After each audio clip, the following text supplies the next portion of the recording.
we go for another edition of Jofo in the Ring. And yes, my name is Frank Jofo, and this right here is Kyle the Spoiler Moore. What's going on, Kyle? And yes, I did wear this shirt yesterday. What's going on is we have a massive fucking guest today. We have a special guest, the Montreal Mastodon. He is the owner and operator of Torture Chamber Pro Wrestling Dojo, DRU ONYX. What's going on, buddy? Welcome to the show. Oh, now that's an intro. That's what I'm talking about. I'm dealing with professionals. I love it. Let's get this party going. What's up, Kyle? What's up, Frank? What's up, Bruno? Dude, I feel like we're best friends. I've been in your life for like the last 3 days. Yo, listen. We've been friends. We're friends in another lifetime. We just met up today, so it's all good. We got the same haircut. We're both wearing black t-shirts. That's it. We're practically brothers at this point. That's it. Brothers from different mothers. Welcome to the show, sir. Glad to be on it. Well, we're be on it. Let's get to have Onyx. All right. So what's popping? Well, I'll tell you what's popping. I feel like we got Montreal Pro Wrestling royalty here with us. Yeah. And just fucking thank you for doing the show. Thank you for taking the time out of your busy day. I'm sure you got a lot of shit going on, and yeah. So what's been going on with you lately? Well, first and foremost, thank you for having me. There's an opportunity to be on another medium, a forum, to be able to promote my stuff. And I heard only good things about you guys, and I don't really go on a lot of podcasts. But, I heard positive things, and I want to be a part of it. So as far as what's going on in a pandemic, I'm still alive. The school is still running, and we're just taking it a day at a time. There's a lot of things that we have on the back burners that, to keep things going. So when they do finally find a vaccination or whatever they're going to do to change the scenery here in Montreal, I'll be ready. That's good. Because you know what? When we did our research on you, we saw that you fought some pretty big time wrestlers. Just to name a few, we got PCO, we got Kevin. Did you fought Kevin Owens as well? I fought Kevin Owens. I fought Finn Balor. Yeah. I fought the guys from 3.0. I fought PCO, Petey Williams, Sabu. Don't forget King about Kong Jeremy Bundy. Prophet and Sexy Eddie as well. They from the IWS. Yeah. Fought those guys. I fought Greg the Hammer Valentine, Honky Tonk Man. I saw as well. But there's Sylvain Grenier. You had to beat up both of Rhythm and Blues. There you go. Hurricane Helms. I tagged with Shelton Benjamin. Yeah, I've had a good career. Can you tell us, a little bit in depth? I know that you've won the IWS Championship back in the day. Yeah. Can you tell us a little bit about your IWS journey in here in Montreal? Yeah, well, I started there in about 2002. I wrestled for them for about a year.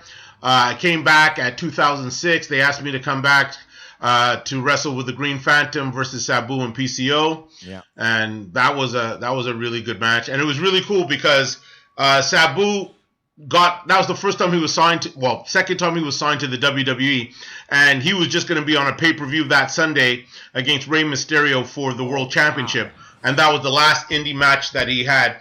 And what was cool about that match specifically, the match goes 21 minutes, and if you notice, if you have an opportunity to watch it, because I think IWS has it online, I'm with them, working with them about 16 or 17 minutes out of that 21 minutes. Wow. So that was a good experience. But yeah, that was just a part of my 21 years. I've wrestled for a lot of promotions. I had an opportunity to wrestle for the National Wrestling Alliance. I had matches. I had a match with Ring of Honor, had a couple of WWE tryouts, but just positive. What was your reaction when you found out you were going to be facing Sabu? Because, growing up and watching wrestling, I'm sure you've seen all of his past matches. Were you just like, oh, fuck? Or were you, obviously you were excited. No. Listen, dude, it was an opportunity. And what's funny about that is I'm a big Sabu fan.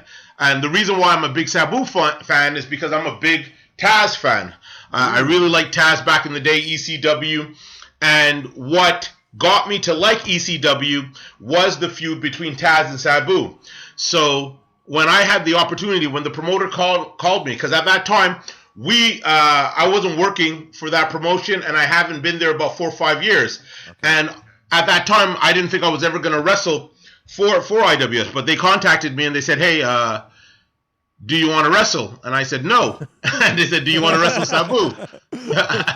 And I said, Sabu. I said, I'll get back to you, because usually I don't answer promoters right away. I got to figure it out and stuff like that. And it may have sounded like playing the game, but in my head I was already yes. You know what I mean? They could have and they paid me well to do it. And I would have done that for free. But to answer your question, to wrestle him, it was amazing, because then I could replace Taz now, and I have an opportunity to fight Sabu. Now, I have another gimmick, and the gimmick is I also played the son of Abdullah the Butcher. But there's a lot of references. We saw that, yeah. Yeah, well, that's it. They called me because they wanted me to play Abdullah in the Dark Side of the Ring. So that was a pretty cool experience, and I could talk to you about that anyways. But with Sabu, it was even interesting, because I met Sabu 1 week before, or 2 weeks before our match. I had a tryout for TNA 2006 at TNA Lockdown. He was fighting Samoa Joe on that card. Earlier than that, I had a tryout match there, and I saw Sabu, and it was cool. The first time I physically met Sabu, he was chasing the shuttle bus to get from the hotel to the no, that's not true. That's the second time, but the first time. So we're in the the hotel, I guess the meeting in the lobby, and there's a whole bunch of wrestlers there and stuff like that. And I say, hey Sabu, how you doing? My name is Drew. I'm going to be working with you in 2 weeks. And he's like, yeah, in Montreal, in some bar. I said, no, it's not a bar. It's a hype establishment. The crowd is the craziest. They have the craziest crowds. You're going to really enjoy it. It's going to be like I don't want to say a smaller version of an ECW experience, but it's going to be that type of vibe. The crowd's going to be crazy. And at that time, I was on the phone with the promoter, and I said, hey, I said, Sabu's here. Do you want me to talk to him? He's like, no, don't. Is he coming? I'm like, yeah, he's going to be there. So that's what's that? He goes, is he still coming, right? Yeah. I'm like, I'm just speaking to him. So, because, it's funny, because you always hear the rumors that he's very difficult to deal with, and that he'll double book. But listen, I'm going to put him over 1,000 times in this session, and I'll explain why. So, I approached him because I did not want him to double book, just in case he had 2 or 3 other bookings, and he wanted to juggle which one was going to be the cool one. You know what I mean? Whatever. Because I always heard a rumor he would double book, get the money for both, and maybe show up to one. You know what I mean? So I didn't want that. So I went and I spoke to him, and I told him how hype it was, and it's going to be a good experience. And Montreal has the best strip clubs, and you should hit the promoter up for a strip club. And he's like, yeah. So that was the first time. So the second time I see him, he's running to catch the shuttle bus to get to the venue, and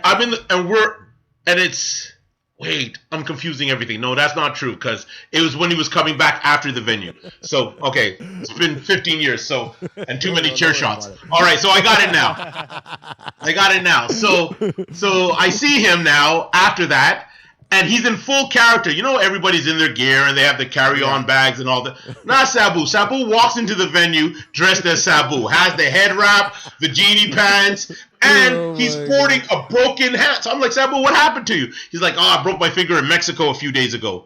And he's ready to wrestle. Yeah, so he just broke his finger, and he's like, I got to wrestle Samoa Joe. And he's still there. You know what? In the end, you thought he wasn't going to show up. He's got a broken finger, and he still showed up. That's dude, he's gangster. So he wrestles. I watch him. He had a good match with Samoa Joe. And it's when we were leaving, I saw him running from the venue trying to get the shuttle bus to go back to the hotel. I stopped the shuttle. I say, hey, yo, he's there. I open the back door of the bus. And he just jumps in like it's nothing in gimmick. So he went there in gimmick, had his match with Samoa Joe, did not shower, did not change, came back out as Sabu. I was like, yo, this guy is hardcore. So now we get there. So the next morning we're flying out. Now picture on a bench. It is what's his name? It's Sabu on the right of me, and Scott Steiner on the left. Oh, you just made Bruno happy. Yo, dude, picture like a Forrest Gump commercial. Just me in the middle, Sabu over here, Steiner over there, and he's not talking to anybody. He was cool, very cool, but intimidating as fuck. You know what I mean? And he wasn't intimidating to me, very nice and polite, but he definitely had that, do not ever fuck with me, I will eat your heart. He had that Scott vibe. Steiner you're talking about, right? Yeah, Scott Steiner, but he was chill, like, He was really chill. So anyway, so he's sitting on me, and Sabu's over there, and I have a 6-pack of water, right? And it's hot as fuck. So I'm about to open up a water for me, and I hear Sabu go, he gulps. So I turn around and go, Sab, do you want a water? And he's like, you'll give me one? I'm like, yeah, for sure. So I pass him one, and that was cool. So now we get to the airport, and we're lining up, and once again you see Scott Steiner, me, and Sabu. And Sabu has the headdress still on. This time he's dressed like a normal human being, but he has the headdress still on. All right, so cool. Classic. So now we get to the venue, and everybody's coming up to Sabu. Hey, Sabu. He turns around to me. He's like, yo, Drew, what's going on? So these guys don't know that I met him 2 weeks before. So they're like, how does Drew know this guy? So he comes up to me. He's like, hey, what's up? How you doing? I'm like, hey, man, I'm all right. How are you? He's like, do you have any pain pills? I said, no. He goes, do you have any gimmicks? I go, no. I have aspirin. He's like, okay, can I have aspirin? I'm like, sure. How many? He's like, 21. I said, I'm going to give you 2 now. And if you need 2 after, I'll hit you up with 2. But I'm not giving you 21 of my aspirins. He's like, okay. Oh, my God. What was the story with Sexy Eddie that he said he gave aspirins, or he goes, I have to get ready for Sabu. He had speeds ready, ecstasies. Yeah. The whole plethora everything, of shit. like, just to get him going, right? Because I think obviously, whatever, at his time there, he needed that to beat Sabu, right? So, Popeye needed the spinach. Yeah, Popeye needed the spinach. But I guess Customs got him, took his stash, couldn't, whatever, so he just needed. But what was cool about it was before the match, I'm talking to him, and we're reliving the history of it because his uncle is the original Sheik. So I'm a little bit of a historian. Like, I really love the history of pro wrestling and the territories and everything. So now I'm just dropping information about things he knows. So now he knows that I'm not just some mark and hardcore and whatever. Yeah. I wanted to be able to build a bridge with him to let him know, hey, we're cool. And then he goes out of nowhere and he's like, you know what? Everyone thinks I'm really hardcore, but I'm not falling off shit. So I start laughing. I said, what do you mean? He's like, the table thing and the chair, that's me. But people think that I'll light myself on fire, I'll jump off stuff. Because at that point, at the venue, I can't remember the name of the venue, but there was a special section. Yeah, balcony, thank you. There's a balcony, and every year at that show, somebody falls off the balcony. Is it the medley? Yeah. So at the medley. So we're at the medley, and we're looking at that, and he's looking at that. He's like, I ain't falling off shit. So we're talking. So now it's PCO, Green, me, and him, and we're there, and we're talking, and he's like, and they're like, so who's falling off it? So I start laughing. Like, I'm scared of heights. I don't even walk stairs. You know what I mean? Like, I levitate. I don't even... I teleport. You won't see me. And PCO's like, not me. And I already spoke to Sabu, and then Green's like, fine, I'm going to be the one doing it. I said, okay, that's fine. I can't see PCO doing that, that's for sure. Well, none of it. Listen, I'm 300 pounds. I'm like, no, my body is not going to be able to react to that. And prior to that, I had a match just the day before in Quebec City for a promotion called PWA, and I fought this guy, Damian Steele. And by mistake, he already messed up my jaw. He gave me a shot, and he dislocated my jaw. So a slight dislocation, but I was still able to work. But I'll explain that after. So now we're about to work the match, and Sabu turns around and he goes, I'm working with you, kid. And I'm like, okay. And before that, so we're getting ready to get ready. At that time, I only wore black and purple. He walks in, and he says, hey, do you mind if I wear my purple tights? I know you're wearing black and purple, but the ring is burgundy. I brought a burgundy pair. If I wear that, I'll look like I'm invisible. And in the back of my head, I'm like, this is Sabu. He's been multiple world champion, NWA World Wrestling Japan, and he's asking me if it's okay. So now it's blowing all the stereotypes of what you heard Sabu was going to be. He's I guess, when you meet somebody, some people like you, some people don't. It's based on the interaction of who you're dealing with at the time. So I told him, I'm like, yo, you're Sabu. You wear whatever you want. Exactly. I'll wear your pants. So anyway, so we get to the match now. We're having the match. And it's going on. It's crazy. The crowd is hyped. Everyone's loving it. The throwing the chants, the ECW, the IWS is going all nuts. And now it's the spot where PCO has to launch Green Phantom into the off the balcony. And one thing that I wanted to say, because someone asked me about the match. If you see the match, I took a lot of spots, and I tried to explain to a particular wrestler. People don't come to see me beat up Sabu. They come to see Sabu do his top 10. It's like when you're going on a basketball court and Michael Jordan or LeBron James is there. Nobody wants to see them get dunked on. They want to see all their stuff. So once he asked me, he goes, you'll take a hurricane? I'm like, yeah. He's like, off the top rope? I'm like, yeah. Onto a table? I'm like, yeah. You'll take the Arabian Facebuster? I'm like, yeah. With a chair? Yeah. He turns around. Okay, great. You can do this to me, do this to me, do this. So now, seeing that I'm willing You're opening up the playbook to him now. Like, but that's it. So now he sees that I'm not in it for myself and I'm not selfish. And I think that's another reason why he said, I'm hanging with you, kid. And he let me launch him into the crowd, butterfly suplex him. At one point, I'm like, oh my God, I'm the Black Taz. I'm just throwing him all over the place. But so now we get to the part where now PCO is about to launch off Green Phantom. So at that time, I'm in the crowd and Sabu has me in a camel clutch. So he has me in a camel clutch and I'm looking up and I see Green Phantom about to jump. And just before he jumps, I close my eyes and I bend my head down. I said, please, God, do not let him die. Because regardless of what the situation is, you don't want to end off in a fatality. Safety first, yeah. Right. So I said, please, God, let him be all right. So then I close my eyes because I don't want to see it. Sabu fish hooks me. He puts his fingers in my mouth and my eyes, and he pulls me up. And he's like, no, you're going to watch this. So everything stops. He hits the two tables because he didn't fall off the balcony. There's also two tables. Goes through both tables. And then now we have to go back. We have to go to the home, go to the finish. So once we saw that, we're like, whoa. And then that's it. And then we went back. We took the finish. And I took like Arabian Face Buster. He smashed me. So after the match, he comes up to me and he says, hey, man, good match. And it's funny. All the ECW guys I fought Tommy Dreamer. They always say the same thing. You remind me of Devon and Bubba, like as far as, you know what I mean? Really? How you sell, how you move. Yeah. Like, listen. Great compliment. Of course. I'd rather that than you wrestle like Hornswoggle. So, and nothing to Hornswoggle, but do you understand what I'm saying? Like, if you're compared to greatness, then you're at least on that path of being great. So he goes up to me and he says, good match. He goes, I'm sorry I hurt you. Because the Arabian Facebuster smashed me on the face. Like, I took the full brunt. But I'm not going to complain. I'm a G. So I said, don't worry about it. He said, no, I hurt you and I'm sorry. So once again, my brain is going, this guy's cool. I said, Sabu, you're really cool. He said, thanks. He goes, can I get some more pills? And I said, sure. Then I gave him the 13 pills. So that's my Sabu story. Oh wow. Yeah. Great talent, man. Great talent, man. Yeah. Another. Speaking about Jaws. Finn Balor just came back on NXT. I know you fought, better known as Fergal Devitt. Yeah. You fought him in United Kingdom.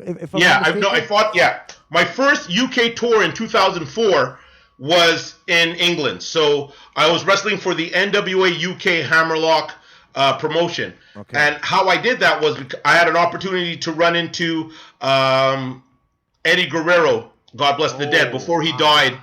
He was at Monsters Gym. All the WWE wrestlers were working out there before they go to the venues to perform. So I caught him as he was about to leave because you know how everybody's always trying to harass them, take pictures. For sure. Like, it's funny. I saw Christian and what was the tag team? And Edge. And they were the first people that ever gave me, the faraway look. You know when you're looking ahead like you don't see people? So I guess they thought they saw like I was going to come and bother them, which I would never do. But so I'm walking by and I see him and he busts and he just like, I was invisible. 300 pounds of blackness just turned invisible. And I'm like, what a fuck. So anyway, so I saw him. And anyway, so I saw Eddie. I said, Eddie, I don't want to bother you. I just want to know, how do you go international? Because once again, I explained that I knew his stuff when he was in the Super J, when he wrestled for New Japan, when he was Black Tiger. Yeah. And he gave me the best advice. He said, you know what? It's a lot easier now to get bookings back when I was starting out, which I thought was funny because he's one of the Guerreros. Like, how hard was it for him to get booked? Just his Mexican heart, if anything. Yeah, exactly. Yeah. But he said, you know what? Contact people. The internet is the best way to contact people. So I said, okay. So I contacted UK Hammerlock because I've always loved the NWA and I always wanted to go to England. And I noticed that one of their own won the World Heavyweight Championship from Steve Corino. So I said, okay, this is going to be the promotion. So I called Andre Baker. I said, hey, Mr. Baker, I'd like to work for you, blah, blah, blah. And he's like, you know who you look like? And I'm like, fuck, he's going to say Abdullah the Butcher, young Abdullah the Butcher. Because every old school guy who's ever seen me without my beard, you know what, all blacks look the same. Anyway, so the point is, they always say, because, I guess, whatever the case is. So he's like, you know who you look like? And I'm like, no, tell me. He's like, you look like Abdullah the Butcher. I said, yeah, I get that all the time. He's like, do you have the gear? Now, at that time, I did not have the gear. So what do I tell him? Of course I have the gear. He goes, okay. So if you have the gear, I'll book you. I get off the phone and I'm like, oh my God, where am I going to get genie pants? Yeah, but I was lucky. My bootmaker worked for the Cirque du Soleil, and at one point they had these guys that had like these pixie boots, the curled boots. Yes. Like Xavier Woods.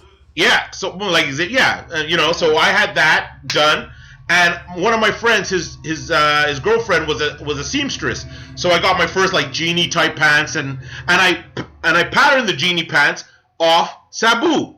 So Sabu was a reference. Everyone assumes that when I do the son of Abdullah, it's Abdullah. But Abdullah all he used to do was stab people with a fork. No disrespect. But Sabu always looked cagey. He always did a little bit of... If you watch a Sabu match, he would always start off with some mat wrestling, and then the violence would escalate. Exactly. And his gear was always different. He always had, like, numerous different pieces of clothing. So that's what I did. So anyway, so I went there.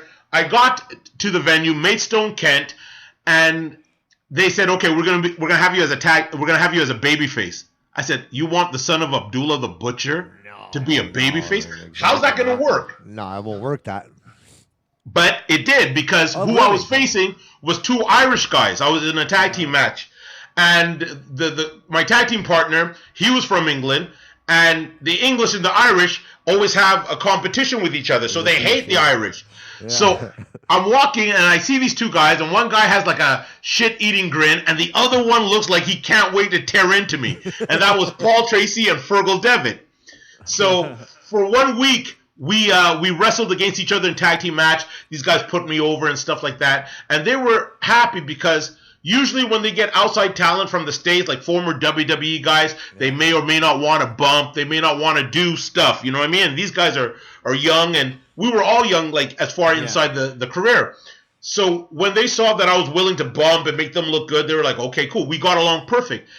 On the last day of the tour, I took them out for dinner to say thank you for making me look so good all week. That's amazing. And then they said, okay, well, it's cool. And it's like, would you ever wrestle in Ireland? I said, sure. He's like, you'll come down because they had a promotion in Ireland, NWA Ireland. I said, yeah. I said, but first, I will invite you to Canada first because I still have my school. So I invited Fergal and Paul. Their first Canadian trip was there. So I put them up in a hotel. Wow. It was Thanksgiving weekend. They had Thanksgiving dinner at my house, and we've had this friendship since then. That's amazing. So here's the story. So we toured against each other in England for 2 years, and then we battled for a year. I dropped the British Commonwealth Championship, the NWA British Commonwealth Championship to him. Now, what people may not know, Andre Baker, the promoter, he's gangster. He was a gangster dude. Rumors had it that he came up to Steve Corino and said, my guy's winning the world title tonight. Really? Yeah, so, so like that. Yeah, 4 guys behind him. This is the rumor. You know what I mean? So then all of a sudden Steve Corino lost his balance off the ladder match and had a concussion, and Gary Steele was the new champion. So I was like, that's some ill shit. So I'm in it wasn't England, it was part of the United Kingdom. It's gonna come to me anyways. Okay. So I remember lacing up my boots, and then the same scenario, him and 4 other guys are like, we want Fergal to win the title. I said, no problem. I said, once I can get it back by the end of the tour, it's his. No problem, yeah. Yeah, so he, he's like, oh, I was kind of hoping for a fight, but I'm like, yo, man, when you're in the den of lions, you chill with the lions. You don't go up against them. You don't got backup. Yeah. So he's like, all right. So then he goes, then we'll put the UK title on you after next year. I said, all right. And that's how I got the United Kingdom. You know what I mean? Nice. So we had that fight, and we tore the house down. Like, no joke. This guy's an amazing talent. So dropped the title. Then after that, a few days later, he drops the title past me. And at that time, that was a 2-week tour. So we were battling back and forth for 2 weeks. You guys were wrestling almost every day kind of thing, right? Yeah. So now we're at the NWA 56th or 57th anniversary show. It was an opportunity for all the NWA promoters. At that time, I was the promoter for Quebec. Okay. And we go there. We have our national meetings to set up everything for the whole year. And it gives an opportunity for our champions to get together and either battle our number one contenders in our own promotions. Yeah, showcase. Yeah. And there was like NWA was, not NWA, New Japan was there, TNA was there. There was a lot of scouts. So I said, okay, you know what? I had my tag team because I brought my guys down. I brought, and I had them in an NWA Canadian tag team match. It was Lufisto, Tank versus the Twin Terrorists, Coco and Raz Mansour. So they had a tag team match, and I said, you know what? I'm going to fight with Fergal. So I told Paul Tracy, who was his tag team at the time, that I'm dropping the title to him without him knowing. So if you watch, it's actually on YouTube, our match, Fergal Devitt versus Drew Onyx. If you see the look on his face after he taps me out, it's outrageous. Because he's like, he had no idea. None. He's like, I fucked up. Yeah. So we had our match. And what was crazy about that match also, we were scheduled for 9 minutes. But because the match before us fucked up and they wasted time and they went 15 minutes instead of 9 minutes, it fucked our shit up. But we were professionals. Our match was only 6 minutes. So we were wrestling. And then we get the call from the referee, Jeff Capo, amazing referee. He's like, all right, we got to go home. And I'm like, and I just noticed, I was like, wow, okay, fine. So we went straight to the finish. We go to the finish. He taps me out, and he's looking at me, and he's like, what the fuck? Goes on top to the top rope, rocks the crowd, shows the belt, turns around, looks at me, and he's like, yeah. And I'm nodding to him. So I shake his hand to let him know that it is what it is. So Dave Marquez, who was the liaison for United Wrestling Network right now. Yeah, he is now. But at that time, he was a promoter for NWA, and he represented New Japan. Okay. So he saw our match, and he saw what's his name, Carl Anderson in a match. So Carl Anderson, he saw him in a match, and he invited him to the Inoki Dojo, and he saw our match together, and then we got the invite. So that's how that was the catalyst. I'm not saying I'm the reason for Fergal's thing. But that's the catalyst. It's the start. Yeah. So that's it. So so then we went to the Inoki Dojo, and that's another chapter. But yeah, I know Fergal well. So yeah. So it's good that you're in his life just as much as he is in yours in terms of your wrestling life. Oh yeah, well it's connected. Like I said, he's won both his British Commonwealth Championships from me. First, with me under duress being threatened. No, but okay. And the second time he was surprised. No, but listen, we used to, like I said, I've been invited to his house, back and forth. We've been friends. We kept in contact. Now, of course, he's in the WWE, which is deserved, and he rocked and rolled. But yeah, but definitely connected. He's killing it now in NXT now. Oh, thank God! The best decision. Thank God he went back. Yeah. Dude, listen, I had a argument with Bill Behrens. He's a promoter. Also, he used to promote in Georgia. And this was back in 2006. First of all, I have video footage back in 2003, before Fergal blew up, on video. I'm going to post it sometime this week on my YouTube channel, Drew Onyx. And it's me, we're having a backyard barbecue, and I turn around to the camera, I said, you see this guy? In 10 years, he's going to take over wrestling. He is amazing. Dude, I noticed it the first time I touched him. Like, the first time we locked up and stuff, I'm like, this guy has it. He can do the aerial stuff. He can do the mat wrestling. This guy was a force. So, and I remember talking to him, like, we were watching a Raw segment, and Ireland, Raw used to be on, like, 4 o'clock in the morning or whatever, because of the time. Yeah. So, it's me, Paul Tracy. I feel bad. There's another wrestler. He wrestles in Japan now, also a name. Anyways, we were all there as a collective. We had dinner over at Mr. and Mrs. Devitt's house, and we're watching it, and I turned around to him. I said, dude, I was serious about the barbecue. You're going to be the first to go to Japan out of this crew, and you're going to be the first to fucking take over the world. And the thing is, he is so humble. Like, you see him in interviews, and he's very humble guy. Talking very quiet. That's him. You know what I mean? Yeah. So everything that he's ever received, he deserves. Anyways, that's 100%. My story on Frugal Devitt. 100%, man. 100%. I mean, right there, that's one huge moment. That's crazy. Another one, 2012, you were named number 349 on PWI's top 500 wrestlers that year. How'd that feel? Okay, I think I was lower before. But it's cool. Like, you got to think, there's 20,000 wrestlers in the world. So if you're in the top 500, that's good. But you know what I mean? Something. Yeah. So it lets you know. It never validates. It kind of, and it doesn't, because they don't know your whole career. But like I said, I've wrestled. So, like, the majority of my career on an indie level has always been main event, near semi-main event, and I've been always fortunate enough that old school, like, promoters, when they saw my potential, and always put me with top guys. I remember the first time Bret Hart's older brother, he passed away a few years ago, Smith Hart. He saw me at a show for the LeDukes. I used to wrestle for the FLQ. For Carl LeDuc's father. And Carl LeDuc's father saw me and said, hey, you know what? I'm going to have you wrestle at our promotion. So he gave me an opportunity to apply my craft. And then Smith Hart was there. And he's like, yo, dude, do you know who you look like? Yes, I look like a young Abdullah the Butcher. He's like, hey, come to the Hart Brothers with me. I got a tour in Ontario. I'll give you an opportunity. Sonny Warcloud, who was a vet in the Quebec, world of wrestling. He had a promotion in Quebec. He saw me. He said, do you know who you... I'm like, yeah, whatever. And then... You must get that at least once a day, eh? Like... No, not anymore. But what's funny is, like, I'm not related to him. Though I've met him and he's seen my gimmick and he's blessed me and he's ordained me.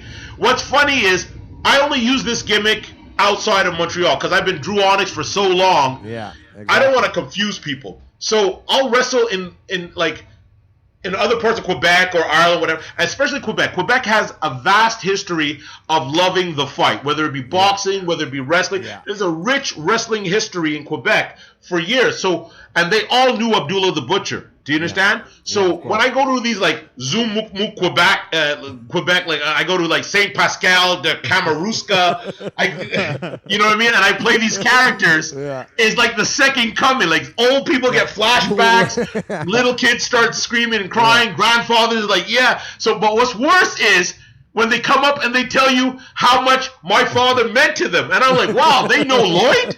How did they know Lloyd? I never knew Daddy went to England, but that's the first time it happened. Guy comes. Can you tell the viewers? Sorry, can you tell the viewers what episode it was of the person you portrayed, Abdullah the Butcher, on Dark Side of the Ring? It's episode 3, season 1, and it's the death of the Bruiser Brody. Okay. And it was crazy because they were looking for Abdullah the Butcher character, and somebody who rented the ring for that whole thing, that was because it was filmed in Toronto. He contacts me, and I'm so bad with names right now, lack of iron. But because now he's gonna be like, "Yo, man, how do you not name drop me, man?" And I'm like, "Yo, change." Anyways, it's gonna come back.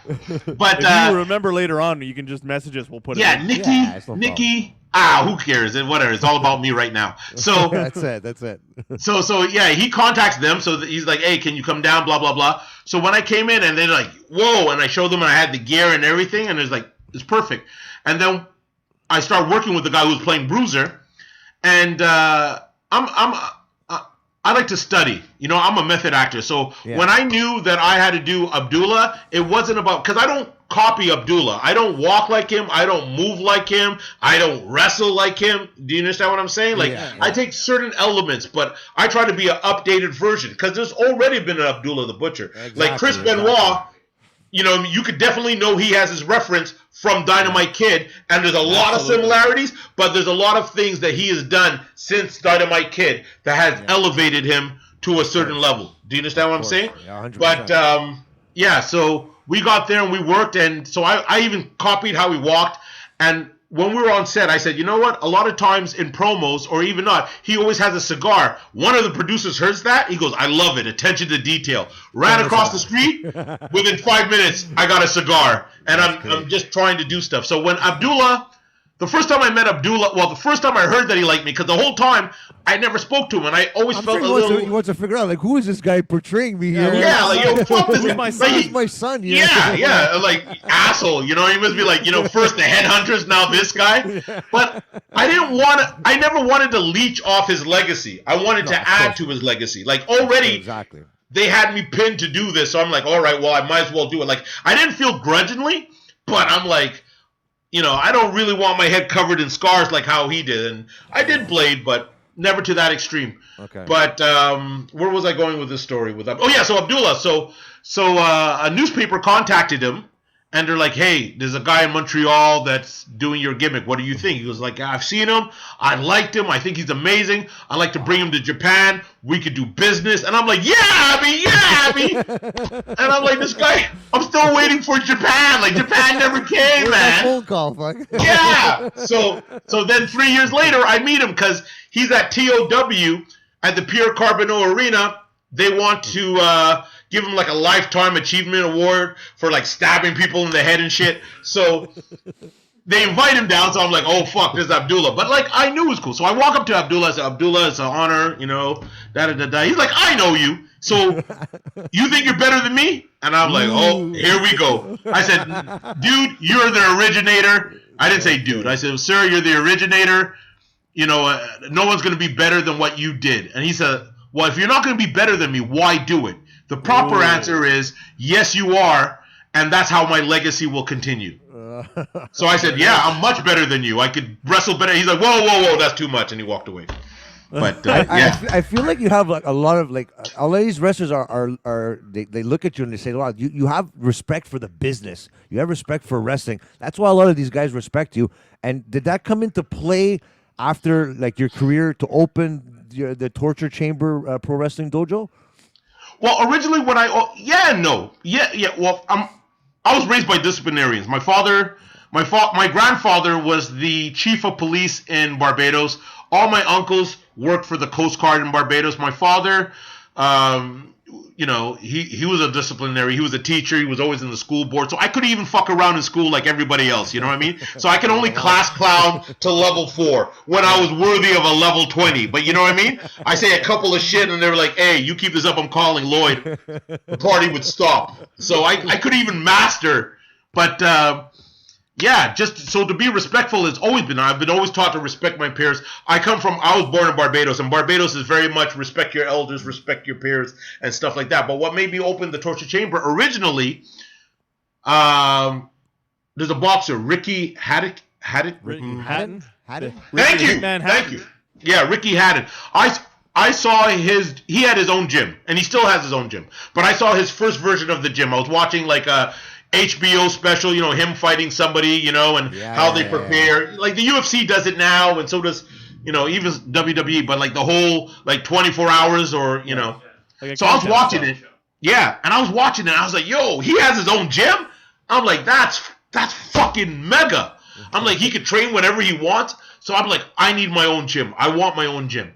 So at the time, it was just a thought. So I was wrestling for a promotion, and to get some different streams of revenue, they said, hey, listen, open up a school. You and Lufisto will run it, and the money's going to help compensate for some of the costs that we have at the show. And I've always loved teaching. I have a background for it. Before that, I used to be a camp counselor. Kids used to fucking love. What? Kids used to love me. They would always give me the bad guys because I could handle the bad kids. But what does all bad kids want? Attention. You know what I mean? Exactly. And they want to be acknowledged. So, like, I had the mini Legion of Doom as day camp. And then I played 17 years of football. And in between seasons, I would coach my brother's team. I'd be a coach there also. So I was used to being in that role to teach. So teaching was always easy for me. And I just felt hesitant because at that time, I was only in the business for 3 years. So I'm like, how am I qualified? So what I did was I would only teach the basic fundamentals, things that I knew.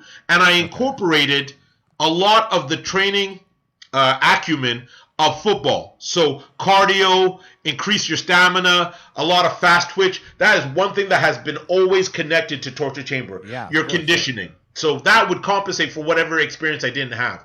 So then I went to the New Japan Dojo, like I said, with Finn. Well, I went first and then Finn came after, Fergal. And when I saw that the format, the ring, the mat, I bit that. So I came back home.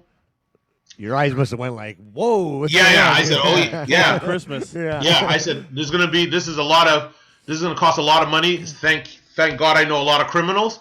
And within a few months, I've had my gym. And even now, it's completely, legal. But I'm just saying, I have my mat, my ring.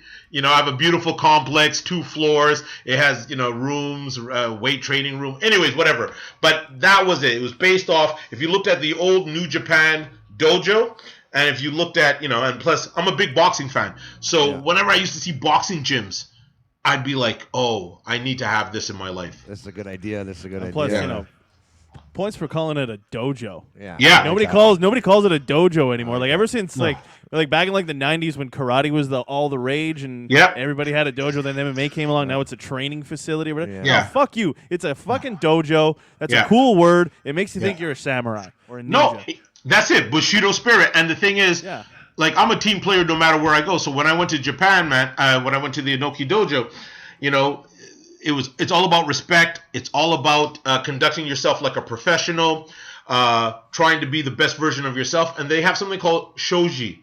I hope I'm pronouncing it right. But basically what it is after practice, it doesn't matter if you're a Inoki or whoever. You come in, you train for 2 hours, and then you clean up. And Inoki Dojo was serious. You didn't fuck around. My class, just to give you an idea of who was in my class, okay? Fergal Devitt, Finn Balor, Carl Anderson, 2 of the Australian guys, Hartley Jackson. He came just a little bit after me. And his tag team partner who was in NXT for a while. Now he went back to Japan. Daniel Pewter. Oh, wow. Yeah. So I was getting fucked up. Like we had to do grappling, and Daniel Pewter was like making me taste my asshole every fucking day. It was terrible. And it was cool because he tells me the whole insight with him and Kurt Angle and what happened and what transpired. It was just crazy. So Daniel. Great stories you must have heard over these years. Him getting the shit beat out of him in that Rumble. Yeah, Rocky Romero was there at that school at that time. Romero, Rocky Romero.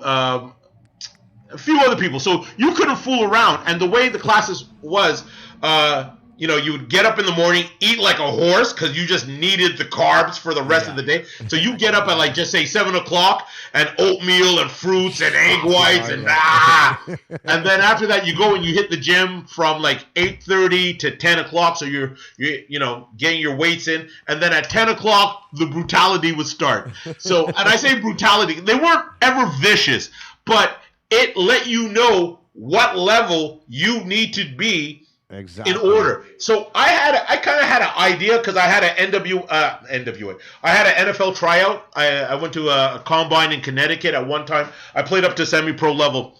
And then after that, when I was playing for the Plattsburgh North Stars, I got an invite to NFL. And I went to a combine. And I thought that was tough. I thought, oh, fuck, that's tough, And then when I got into training, becoming a pro wrestler, I was disappointed because I thought, oh my God, I'm gonna get stretched. They're gonna try to break my arm. Everybody's gonna be 300 pounds. Some of these guys are gonna have background. So before I even got into pro wrestling, I start taking grappling. So I start taking grappling and boxing. So that way I'm like, if they're going to break my arm, someone's going home losing an eye. Someone's not going to be eating properly that night. So when I went my first day to Quebec wrestling school, and I just see like these two little skinny kids in a room with a mat with a bird chest, I was like severely disappointed. So when I went to the dojo, that feeling, the original, that's the feeling I should have felt. It was like a oh fuck moment. So after the weights, you start, and then it's like 10 minutes skip rope. I've never skip roped in my life, or I did when I was like 5 years old, like, you know what I mean, double Dutch. Yeah. And that was only so I could push my sister, you know what I mean? Like, it wasn't like, so 10 minutes of cardio, then they gave you like staffs, like wooden staffs. Like a kendo stick. Yeah, to practice your Bushido, like over and over, some wax on, wax off shit. Then, I shit you not, I tell you no lies, 1,500 push-ups, 1,500 crunches, 1,500 Hindu squats or free squats. Wow. A day? Oh. A day! 5 days a week. What? In a row? What? This is how it works. Like 1,500 throughout the day? Or no, not in the day. What? 10, 20 if it took a day, they would have beat you. No, son, this is how it was. And listen, I'm not gonna fool you and tell you that I did 1,500. But my numbers were astronomical for me. I could imagine if you're doing 100 or I can't 200. even do 3. That's what I'm saying. Fuck. Like if someone tells me to do 300 now, not that it would be easy, but now my mind's prepared. Only 300? Okay. So you prepared yourself. It's more mental than anything, right? But it taught me that I could be much greater than I am. Because when they gave me the skip ropes, I'm like, oh fuck, they're gonna kick me out the first minute. Like, how's this gonna like let me get in the like.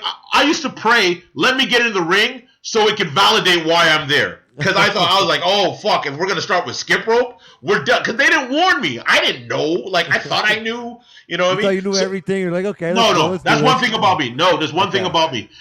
A wise person, and I'm not saying wise. A wise person knows that they know nothing at all, and you're always learning, and you're always a student of the game. All right. I just wasn't. I wasn't privy to the game. I didn't have a DRU ONYX to prepare me for tryouts like I prepared my students. I didn't have somebody to lead me to where I go. Like I remember when I went to my first WWE tryout, and Sly Grenier helped me and Pat Patterson helped me get it. I said, Sly, what do I have to do for a WWE tryout? He's like, I don't know, ride a bike. Okay. I went to that tryout, I almost had a heart attack. I'll tell you that one after. So 10 minutes of skip rope. Then the Bushido, then 1,000. So you're in a circle, and it's 50 fast, 50 slow, 50 fast. So 50 slow, Finn would start doing it. Then I would do the fast, and Daniel Puder would do slow, and they would do it up to 500. Then you get a minute break. Then you do another 500. Then you get another minute break, and then you do another 500. So the whole idea was to do as many as you can, and to do as many as you can't when the coach wasn't looking. So exactly, and not to be disrespectful, but there's no way. But you laugh. Nowadays, I run a school, and when we have to do stuff, students nowadays don't care if they, and not all of them, but they don't care if they're not trying in front of you, which blows my mind. Because when I was on a football field or in wrestling, you never wanted to show your teacher, your coach, your professor any kind of weakness. So I'm doing the push. Yeah. So I'm doing the push-ups. I'm doing the push-ups. And my coach was, I don't know if you're familiar, Kendo Cashin. Check him out. He's a very interesting. We will. Yeah. He's a masked wrestler. Very interesting dude, man. Like I could tell you a whole different podcast about him. But anyway, but his credentials was an Olympic alternate for the Japanese team. He was an All Japan Junior Heavyweight Tag Team Champion, and he was a renegade. He didn't like something, he went to another promotion and brought their belts. Like he did not give a shit. And he would not tolerate nonsense. So I'm doing my push-ups. He turns away for a second. He comes back, and I'm doing it again. So I'm doing up to 900, 1,000, and I'm learning. So after the cardio, then we do the wrestling. So we're learning rolls. At that time, I never learned rolls. So left arm roll, right arm roll, split leg get, all these things. So I'm learning that. And then we get to the wrestling. And they're teaching us, because they know at that point, if you're there, you know how to wrestle already. Yeah, exactly. But they're showing you the Japanese style of wrestling. So you have to follow their psychology is different. You have to respect that. So that was really cool because I love psychology. So then after a 2-hour practice, you think it's over? No. You got a half an hour break. So you're clutching your lungs. You're wondering why your liver is eating your spleen and why you can see heaven from a distance. Then you see this little white lady come in with a mat. So I'm like, oh, we're going to do yoga? No problem.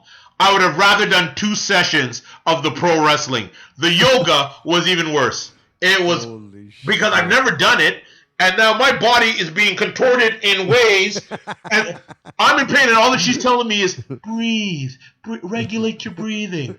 I'm trying, goddammit. Yeah. So one day it was wrestling and yoga. The next day was wrestling and Muay Thai. The third day was wrestling and MMA training, and the guy who was in charge of the MMA training was the black gentleman, the referee in UFC. Herb Dean? Herb Dean. He was my trainer. Oh, wow. Yeah, and he gave me pretty legit, too. Oh, yeah, he gave me a black eye the first day. He's like, all right, we're going to spar. Big guy, come with me. Keep your hand up. Pah! I told you to keep your hand up. And I'm like, okay. So, but it was cool because I'm competitive, and I love that. And then, so we did that, and on the 5th day, we trained with Ken Usada, I think his name was, and he was a Japanese bodybuilder. He was ranked, and he was the strength conditioning coach. So on Fridays, we didn't have we'd do the weight training, we do a little bit of pro wrestling, and then we had to run. So we either had to run up some hills, we had to run up these stairs. These stairs were so brutal. I call them the stairway to heaven.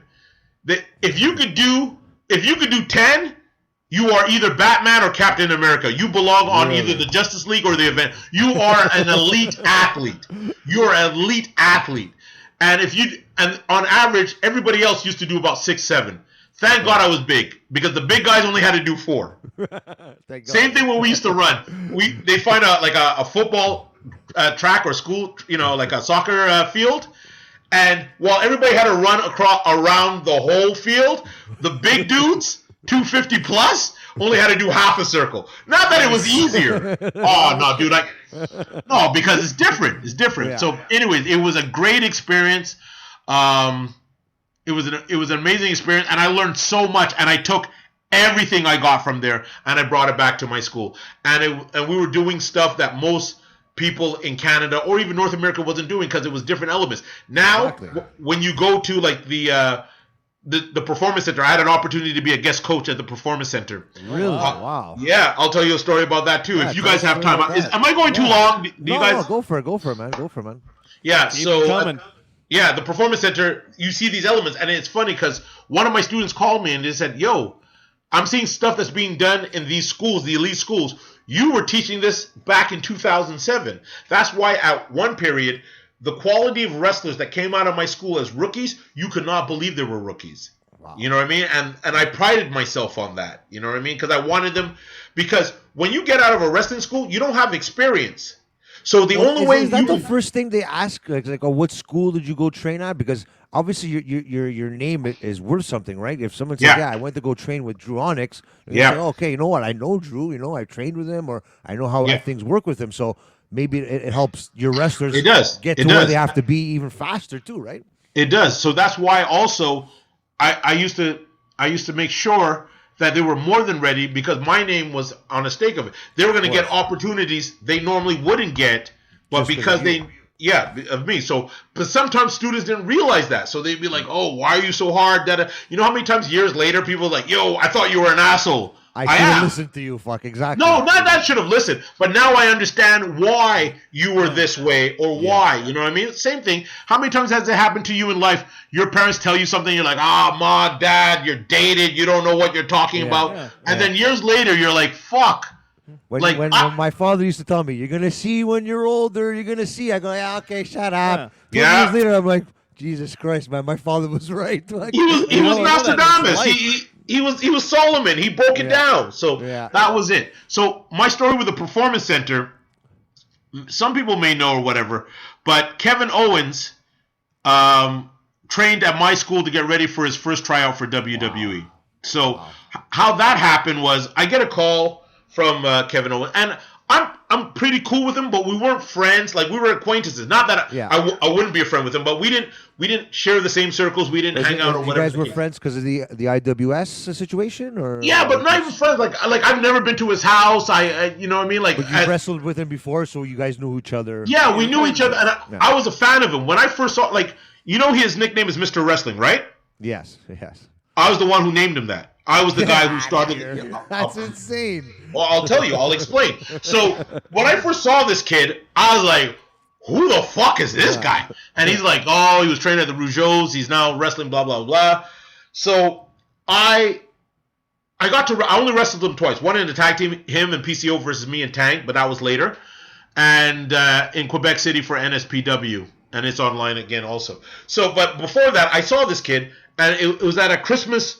It was a Christmas show in Laval. So he was fighting. I don't know who he was fighting, but he was just blowing my mind. And just to give you an idea of how dope Kevin was, he did some move that made me pop. That I took out $20. I took a stash out of money. I folded up $20 and I threw it into the ring as tip, without missing a beat. He does the move, sees the $20, tucks it in his his wrist tape, and kept on wrestling. He no-sold it. He didn't even like, who's 20 there? Boom, 20 there. Nonchalant there. Nonchalant. Boom. So I saw this kid and I thought he was amazing. And he calls me and he's like, "Hey, can I use your gym?" I said, "Yeah, nope." Like, I'm cool with him. And even though we didn't have a relationship, like, I believed in him so much before, and I still do. I'm like, "Yeah, do you want to pick up the keys?" And he's like, No. I want to train with you, with your students." And I'm thinking, wow, this is the ROH World Heavyweight Champion. Yeah. You understand? Like, what am I going to teach him? Like, I'm not, you know. But he's like, "No, I need the conditioning. I need the discipline. Boom, boom, boom." So I said, "Come down." So he came, and for 2 months he trained with me. And just to show that I wasn't trying to punk him or whatever, everything I asked him to do, I did it with him. I was his training partner. So if we had to do push-ups, I did the push-ups, crunches, just so, because he was already established. My students are coming in, you know what I mean? So I felt funny telling him what to do. Do you understand? Even though I've had more experience than he was as far as longer as wrestler, but he was such a dope wrestler. I thought he was good. But anyways, he did everything. He grunted, he sweat, he did the grunt work, like serious grunt work for 2 months. And at the time, he's like, "Listen, I'm doing something. I can't tell you yet, but it's going good." All right. So he does that. He gets signed. But he contacts me. He's like, "Drew, I got signed." This is right before you got signed? Yeah. So he's like, "I got signed to WWE. Don't tell anybody." Now, I'm not one to tell people shit anyways. And I wasn't going to tell that. You know the wrestling side of it. Things like that you have to keep secret, right? Because you could be the asshole too and say, you don't want to ruin anyone's push. No, but not even that. Forget wrestling. You should never let people know what you're about to do until it's done, until they can't stop it. Because even if they physically can't do it, you don't want that energy to be in the atmosphere fucking with your vibes. Do you understand what I'm saying? True, so I don't tell. Like, when I got my performance, when I got at the guest coach, I didn't tell anybody. And I'll tell you what I did. Do you understand? Because I didn't want the negativity or people talking or it to get out before it does or any of that. Like, so I respected that. And I'm a very secretive person anyways. So that was easy. So he didn't. So he told me, and then he made it and stuff like that. And I was happy for him. And then he calls me up and he's like, "Hey, I'd like to drop by the school and just say what's up to the students." And I said, "You know what? That's a class act." Because he was in this personality. And it's funny because so many people, when you see him on TV or, he looks like he's antisocial. But when I tell you he is one of the realest motherfuckers in the world, he's just cool. But he's no nonsense. So he came to the school the first time and he spoke to my students. And I'm like, "Oh, wow, that's cool." Then he wins the Intercontinental belt. And all of a sudden I get like 100 calls on my cell phone. "Yo, dude, he just name dropped you on Jericho's show." I'm like, "What?" Really? So I listened to the podcast, and what was fucked up was just a week before, Finn Balor name dropped me to Jericho. So Jericho's episode just say 66, 67. Drew Onyx mentioned in both. That's amazing. Yeah, that's amazing. So I've been trying to get a retweet from Jericho for the last month and a half, 2 months. I didn't even look at my story. It'll happen. Well, you know what? It'll happen. Tell him Drew Onyx was saying great things about Kevin Owens. You might get it like now. But after that. So I listened to it, and he's like, yeah, and he said this. He's like, if it wasn't for Drew Onyx, I would have never made it, which is bullshit, but I'll take it. Do you understand what kind of... You'll take it, absolutely, yeah. absolutely. You know what kind of hype that is? And validation, you know what I mean? So I was like, yo, God bless this guy. Just that name drop on Jericho, that's like an info commercial. Do you understand? Like, the spike... in people coming to my school the next month, and everybody told me, I came to the school because I heard you on Jericho. I was like, all right, I don't, you know. You know what? Sometimes that's all it takes, eh? And God bless Kevin Owens for doing that for you. He didn't have to do that. Didn't have to do it because the respect value is there with you and him, right? God bless. And you know what's funny? Better than the way it found it, right? So. And what's funny was, like, I didn't charge him. You know what I mean? Like, I was gonna give him the keys to my gym. Do you understand? And like, we're not cool like that. Like, but we are now. Like, oh, fuck it, he wants to borrow my gym for a year. He can even take my girlfriend. I don't even give a shit. I'm joking. We can edit that out. We can edit that. Yeah, no, don't edit it out. I gotta let them know. All right. So now he wins the Intercontinental Championship, and he contacts me, and he says, "Hey, can I come to the school?" I said, yeah, sure, no problem. I'm gonna say, no, you can't come to the school. Stay at Raw. Yeah, stay at Raw with your title. Yeah, fucking with John Cena having 5-star matches. We don't need you. No. How fucking dare you? Well, yeah, what? Dude, I almost got into a fight in a pub because I'm watching the pay-per-view, and I'm with James Stone, and some Yahoo is fucking blasting Kevin Steen. So I turn around and say, shut the fuck up before I smash you. You don't know him. The guy just sat down. Anyway, so I would have loved to see your expression when he beat John Cena on that first match. Dude, I don't have that on tape for me, but I rose up out of my chair. Or when he came out to fight John Cena the first time. Those matches, first of all, it validates how good he was, and it put mileage on John Cena in a positive way. Because I never saw John Cena like that, and he freaked the fuck out of me. Like, I almost became a fan. Do you understand what I'm saying? Yeah. So he enhanced. It was a mutual rub. You know what I mean? Yes. So he comes in and he talks to the students, and it's always funny because once again, I told you I'm secretive. I don't tell my students that celebrities are coming. Sick man. No, fuck that. You know why? I was there, and then I just like turn around and like, is that Kevin Owens walking? But that's what happens. With the Intercontinental title? Yeah, but here's the thing. If you're supposed to come to the school on time, on point. I just found out if I told them somebody's coming, all the people who miss practice, they show up now. Exactly. They got their gear, they're ready, and they're performing. They're doing everything. Yeah. I may tell them 1,000 times to do something. Fucking Kevin Owens there, they're fucking doing 1,000 jumping jacks. They're fucking levitating. And I'm like, you motherfuckers, you frauds. You let strangers impress you? So anyway, so I never tell them. Jim was probably never the cleaner that day. No. I take that. No. One thing anybody can tell you about my school, my gym is always spotless. We clean up before, we clean up after. It's a source of pride. I come from a Barbadian household. You can't have a messy house. So no, I just mean that the fact that Kevin Owens was there, so everybody was minding their P's and Q's. Dude, they were licking the floors. You're right. There was no germs. There was nothing. The pandemic COVID could not reach inside there. The girl could have ate the bat in your gym and it wouldn't have gone anywhere. Nothing. Could eat 4 bats. So he walks in, talks to them, and then he presents me with the Intercontinental title. Wow. Yeah. And I was like, whoa. And he's like, you know what? You could put this up in the school so as a reminder. And I'm like, fuck that. I'm taking that. I'm putting that in my house. These guys don't deserve that. Fuck that. No. But he gave me that belt, and I was like, wow. Like, so he kept on doing shit that he didn't have to do. Of course. And then one time we were talking, and in the midst of it, he's like, how come you never went to Ring of Honor? I said, no, he said, how come you never asked me for a hookup to Ring of Honor? I'm like, I have problems just asking somebody for a napkin. Like, I don't have it in me to ask somebody for a favor. Even though I can give favors to people and stuff like that. Of course. it's not in me. Like I feel, I don't know if it's shame or embarrassment it's not coming from a place of weakness. It's more of a, I don't want to bother you. Do you understand? Yeah. So I'd rather do it myself if I can. No. If you're gonna give me $1 million, I don't have to do it myself. I just don't want to bother to ask you for the $1 million.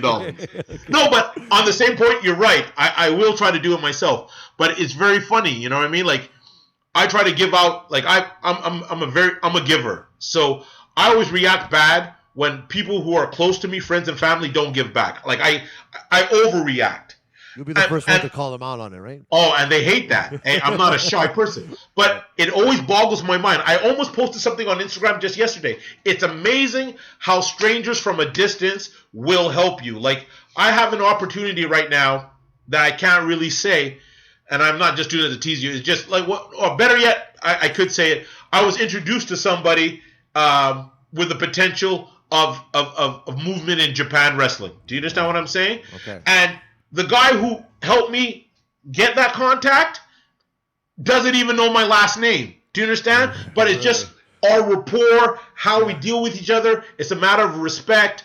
You know what I mean? So it always boggles my mind. So when Kevin would go out of his way, so he's like, how come you never went to Ring of Honor? I'm like, I don't want to bother. He's like, but you're my friend, and friends do things for friends. And I'm like, well, I need more friends like you, Kevin, because Then all of a sudden I get a call from the booker. Hey, you want to try out? I'm like, he did it for you. yeah. So he's like, I was like, yeah. He's like, okay, well, New Japan's gonna be there. So Okada was there. Also, he's in WWE now. He's always wearing red. Shinsuke was there. So a whole bunch of Japanese guys. Yeah, it was a tryout, and everybody was there. And I killed that tryout. It was really good because the whole idea of the tryout was, whoever did well would get an opportunity to do a match, to do a show for them. So I went there. Kevin got me the opportunity to be there, but then it was up to me to bring my skill set. And all the opportunities I didn't do well at WWE for whatever reason. Every loss is a minor victory. You learn something about yourself. So by the time I got to the ROH tryout, I was on. Like, I understood exactly. I was ready. So then that would allow me. So that was one thing that he did. So then the next funny Kevin Owens thing was, he called me up out of the blue. What's your last name? I'm like, what? He's like, where do you live? I'm like, yo, why are you being a creeper? He's like, no, I want to explain. Yeah, I was like, you got me looking out the window like, is this a hit? Like, what's my last name? Yeah, he's like, hey, man, what's up? I'm like, I'm all right, man. What's your government name? What do you want to know my government? He's like, okay. Kids go to. Yeah, fuck that. I wouldn't know. I have to find out if I have any anyways. But so he's like, can I come to your school again? I'm like, yeah, sure. And he just won the championship. So now he's the world. So every time he comes there, it's updated. So the first time he came, he got the contract. The second time he came, Intercontinental. Third time he came, World Universal Champion. Next time he'll come, he'll probably be the promoter for WWE. We don't know. That's amazing. Hopefully he'll be the world champion. Yeah, world or promoter or I don't know. So he comes to the school and it's what you said before. The funniest thing. So my students are warming up, don't know what's going on. So they're warming up, they're doing this stuff, they turn around.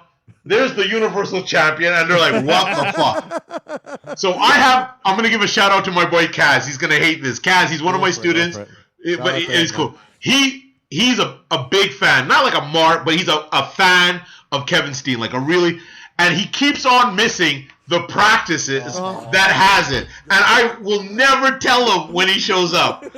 So you got to be there. Yeah, you just got to show up. So every time he calls me after the fact, like, I feel his pain. He's like, Drew. And people know it because such assholes, people are calling him to tell him. They're like, sir, can I go to the bathroom? I'm like, yeah. I'm like, why are they walking with their phones? Kaz, you're not here. Kevin Owens is here. All of a sudden I get a text. Is it too late for me to show up to practice?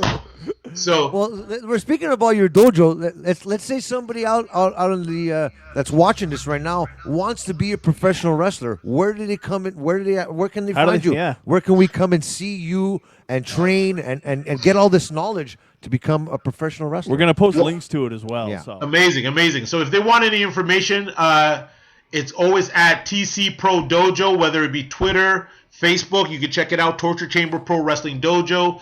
At TC Pro Dojo, and Instagram also.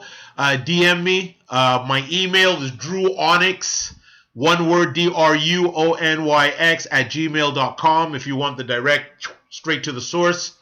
And you can come in for a free training, a tryout, see how it is, see if it's conducive, and then we take it from there. And that's it. And it gives them an opportunity. So anyway, so when he came in and he spoke to the guys, and then I'm like, yeah, why are you asking for my last name? He's like, because I spoke to Triple H, and we were talking about you because as far as like, you know, how I got ready and stuff. You don't get that every day, eh? Like, yeah, I was speaking about Triple H about you, and outrageous. Triple H knows my name, by the way. Yeah.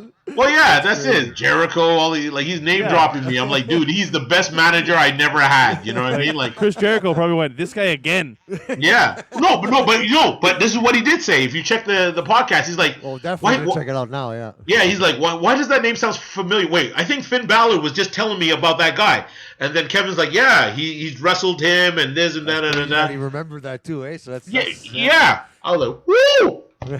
So he's like, oh yeah, I spoke to Triple H, and Triple H was like, so is this guy the best trainer in Montreal? And then Kevin said, no, honestly, he's the best trainer in Canada. One of the best trainers in Canada. Wow. That's a hell of an endorsement. Wow. Dude, I will be a Kevin Owens fan, Mark. I don't give a shit till. Like, dude, you can't pay that. Like, no, I'm glad I never charged it. Like, there's no way to do that for you either, right? Exactly, and it's so foreign to me. Like, I'll be honest, when he did that, like I shed a tear because like the guy's like I don't know how much money he is, but I assume he's a millionaire. Yeah, you know, he's on top. He doesn't have to do that. So you know what I mean? Like, no. But it's karma. Pay it forward. So he said. So then Triple H said, well, if he's this good, we got to bring him in. So I get an email from who's the guy that runs it now? He used to be Matt Bloom. Yeah, thank you. I'm so bad. I'm so bad. So bad. How you forget people? I got so much useless wrestling facts in my head. So if you ever need help with a name, I got you. Dude. He's our wrestling encyclopedia on the show. I'm telling you. You know what? It's like I'm gonna call you Lifeline. Anytime I need something, I might get a random call at 3:00 in the morning. Yo, I got who you. won this championship at this time? I got you. He's got it. Yeah. So Matt Bloom called me and he said, like, listen, you know, I got a call from so-and-so. We'd like to have you as a guest coach. Now, I thought guest coach meant, like, I didn't hear guest coach. He's like, oh, we're going to have you down, and I just want to set up the travel arrangements. We'll have a car for you, send a flight, hotel, the red carpet. Yeah. What? All we needed was the fucking brass band. I was like, but I wasn't really paying. I was paying attention, but I wasn't paying attention. So I'm like, oh, wow. So I'm thinking in my head, I'm there just to watch, to see the plays, to take notes, to be like a private, you know, a quiet bystander. Yeah. So then he's like, yeah, we're looking forward to having you as a guest coach. And he hangs up. I said, wait. Did he say guest coach? Guest. I was like, whoa. So I'm going to wait for the next phone call. So as we're confirming the travel arrangements, he goes, yeah. I said, so what do you want me to do? Like, he's like, yo, just do what you normally do at the school. How you train, you know. The whole idea is we want your flavor on how you train and stuff like that.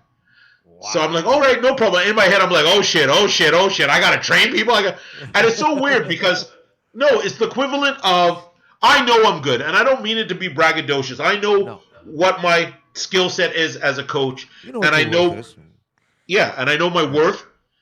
But it's the equivalent of you've won the Orange Bowl, you've won the Sun Bowl, you've won all the major championships at university level, and now Dallas Cowboys calls you to be one of their coaches during preseason. So even though you're qualified, I'm now leveling up. Do you understand? Yeah. So I was like, okay. So I get there, they fly me down. So the whole time I may have told 2 people, and I swore them to secrecy. I told them I was going to kidnap their babies if they fuck around. And that's why I have a kid now. No, I'm joking. So I told only a few people, but I didn't even tell my students. So my students didn't know. So they're getting like an Instagram video feed on our private page, and it's Valentine's, so it's dead of winter, And they're like, wait, why is Drew in a video? Is this an old video? Is this a summer video? They can't figure out what's going, because it's a live stream. And I'm telling them, hey, in life, you work hard, you know, you put in the dedication, commitment for excellence, and good things will happen. And also, you know, give to others and it'll receive. And then as soon as I finish the video, you see the WWE Performance Center. And then you just see, and at that same time, as soon as I walked in, I told my graphic artist to post on our pages that I'm at the Performance Center. So the internet blew up in Montreal because I didn't tell anybody. Like, nobody knew. Do you understand? I didn't even show, like, usually I'll be like, okay, I'm in the airplane. None of that shit. The first time they knew is when it said Performance Center. So when I got there, it was Johnny Saint, fucking wrestling legend. Yeah. So he opens the door. He's like, hi, I'm Johnny Saint. I'm like, I fucking know who you are. I know who you are. I'm Drew ONYX. So the first day, it was just me watching. Like, I didn't really do anything. I just wanted to see the lay of the land. I didn't want to go in there. And so I'm just watching. I'm looking.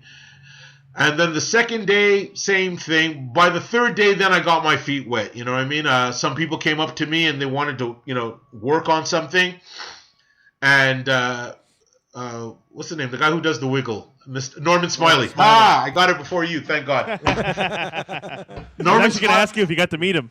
Yeah. Norman Smiley. I met them all. Norman Smiley was cool. Well, I met him before because he was one of the coaches when it was FCW. My first tryout was in 2010. I had 4 tryouts. No, that was my second tryout. So my first tryout was in Ottawa, like just before a SmackDown taping. And then my second tryout was 1 week in Florida at FCW. So I met him before. I met Terry Taylor before.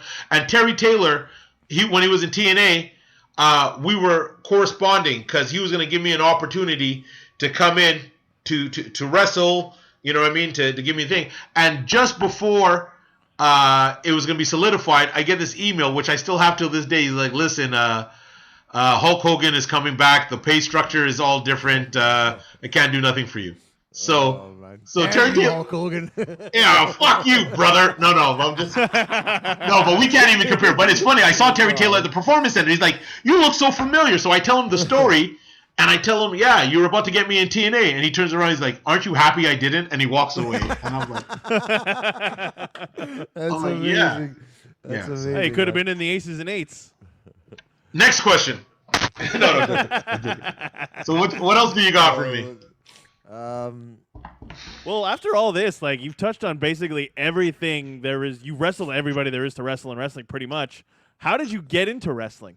Well, that's a good question. It was basically on a bet. First of all, I've been the biggest wrestling fan since I was like 6 years old. All right, I loved wrestling. I thought these were like real life Avengers and Justice Leagues come to life. Yeah. Guys in masks and colorful outfits and all. It was just crazy. So I was always a fan. I was watching international wrestling, Rick Martel, King Tonga, the Rougeaus, the Ledukes, all that. And like I said, I was in the library when you're like supposed to get books on whatever in elementary. I was looking for the pro wrestling books. You know what I mean? I was always reading, watching, and all that stuff. And I just loved it. And my father had a friend who was a pro wrestler. Well, not a friend, an acquaintance. His name was Del Skinner.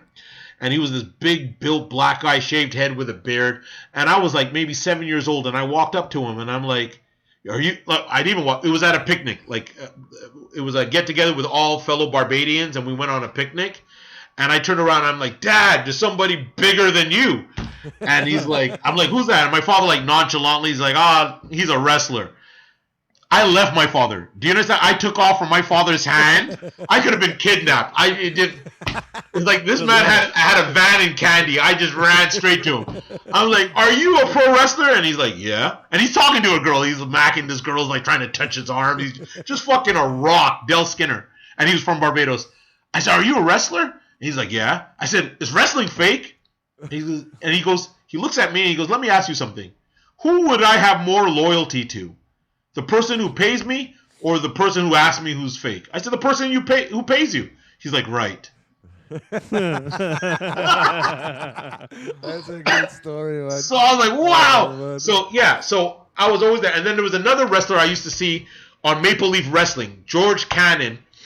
And he had these 2 black wrestlers. Now, you got to understand, you will, like everybody will cater to their heroes. You know, Asians will look at Bruce Lee. You know what I mean? For Caucasians, they have everybody. They got fucking Superman, Batman. They got Bruce Jenner. They got you know, everybody. So for me, it was like Muhammad Ali, the Globetrotters. So I was trying to connect to, you know. So when I saw these two wrestlers in Maple Leaf Wrestling, which is based in Ontario, Big Mac and Dark Angel. Big Mac was he's about 5'10", stocky. He was a pretty good wrestler, and Dark Angel, he was from Jamaica. He had big afro. He almost had like the Macho Man trunks with the stars on it. He had a gold tooth. I was like, this guy's gangster, you know what I mean? And he had like that Superfly Snuka type of barefoot, you know what I mean? Okay.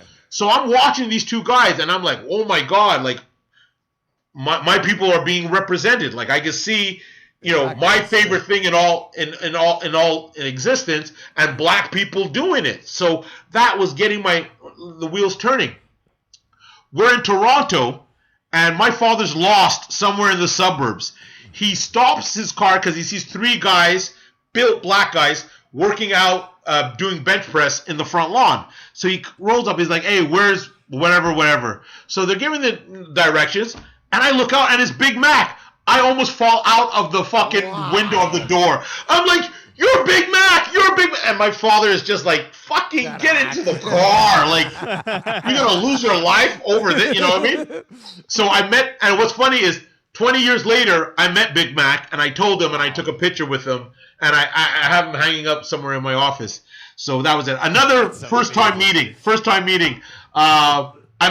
So I'm in Maryland with my parents on vacation.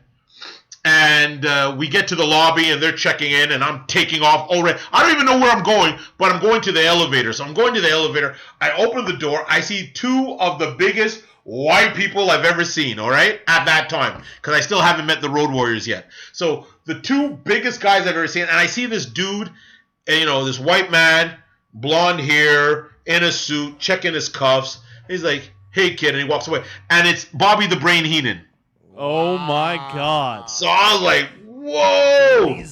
Yeah. So talking about my dad, God bless him, he passed away. But everybody around me used to be scared of my father. They used to be like, "Wow, he's so intimidating, he's so serious." You know, when kids would be like, "You know, my father could beat your father." Yeah, nobody ever said that they could beat. Yeah.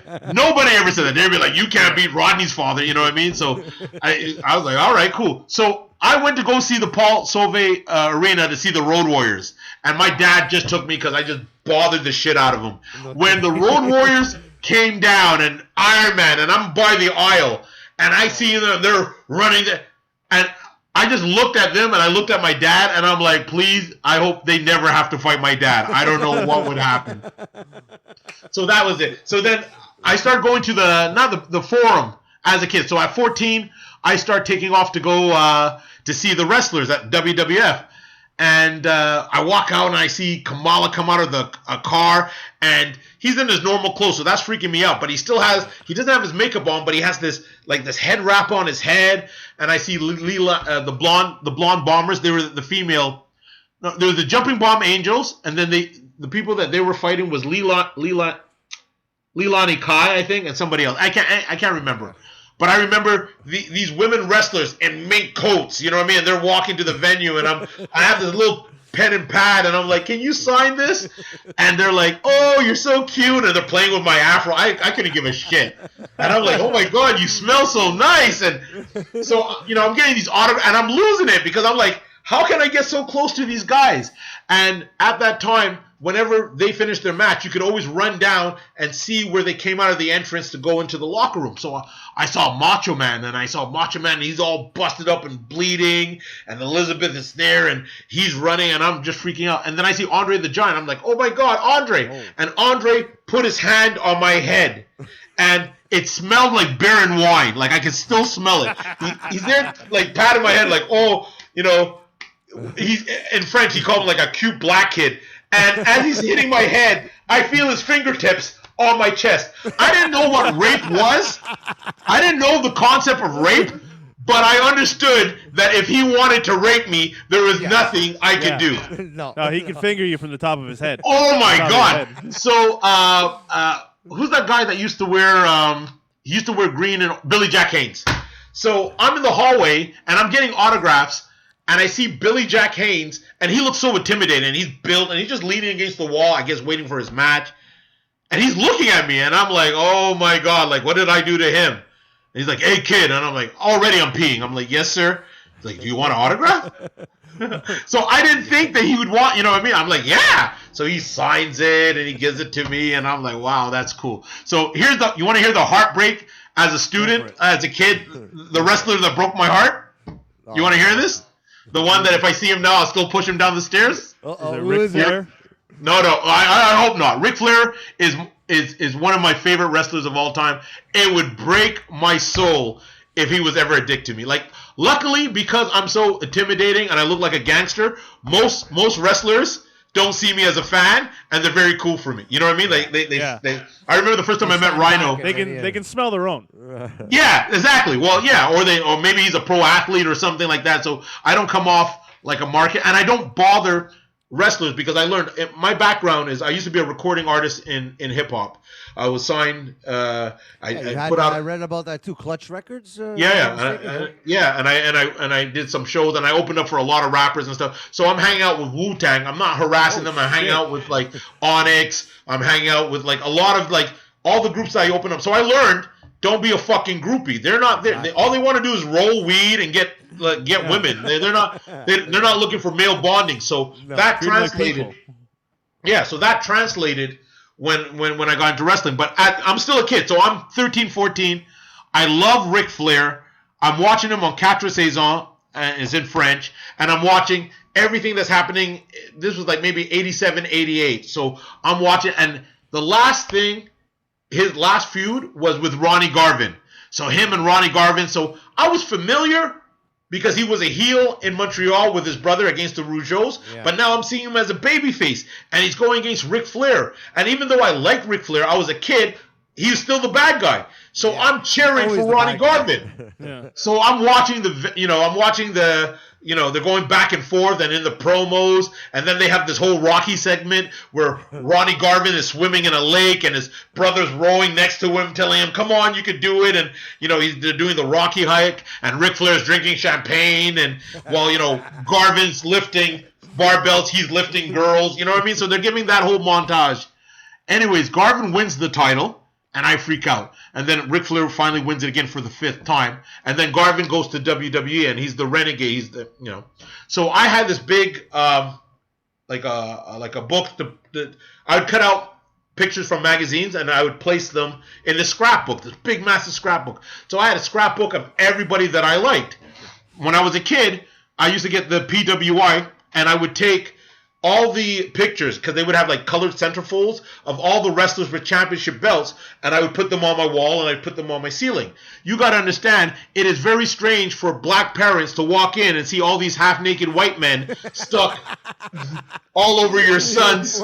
Yeah, so my parents is like, why do you have these half-naked men in their underwear? Why do they look like they're having like silent talks, you know what I mean? Like, so told you that boy's not right. Yeah, you know what I mean? So picture, because once the walls were all done, the ceiling. So I'm lying down and looking at Ric Flair, looking down at me like I needed guidance. So anyway, so I had a scrapbook of the fight between Ric Flair and Ronnie Garvin. 2 pages, you know what I mean? Boom. So I go now. This is my 2nd or 3rd time at the Montreal Forum.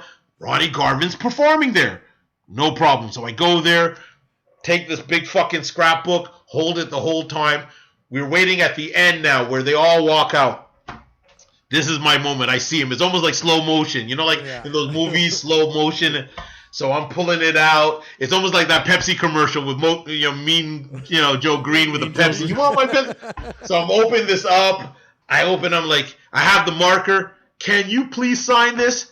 He's like, get out of here, kid. I gotta leave. Knocks the scrapbook. Wow. The scrapbook, slow motions, hits the ground. There's a puddle, and it starts to fucking float all the way to the manhole. Oh. And I'm like, motherfucker. Oh. So, yeah.